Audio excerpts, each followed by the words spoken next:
ஊறுகாய் பாருங்கள் பண்ணியிருக்கேன். இதை வந்து வீடியோவை எடுத்து போட்டிருக்கேன் நான், பாருங்கள். இது வந்து இப்படியே நான் வைக்க மாட்டேன், கொஞ்சம் மாற்றி வச்சுருவேன், வேறு டப்பாவில் மாற்றிடுவேன். கண்ணாடி பாட்டிலில் வைக்கலாம், ஜாடியில் வைக்கலாம், பிளாஸ்டிக் பாட்டிலில் கூட வைக்கலாம். சில்வர் பாத்திரத்தில் மட்டும் வைக்காதீங்க.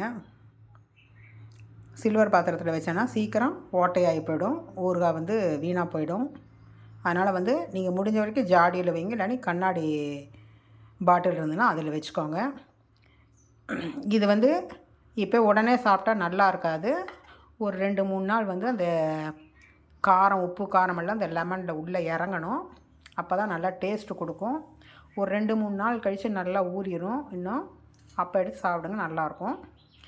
என்னோடய சேனல் பிடிச்சிருந்தா எனக்கு லைக் பண்ணுங்கள், ஷேர் பண்ணுங்கள், கமெண்ட் பண்ணுங்கள், சப்ஸ்கிரைப் பண்ணுங்கள், பெல் ஐக்கான் கிளிக் பண்ணுங்கள், ஃப்ரெண்ட்ஸுகளுக்கெல்லாமும் ஷேர் பண்ணுங்கள். தேங்க்யூ.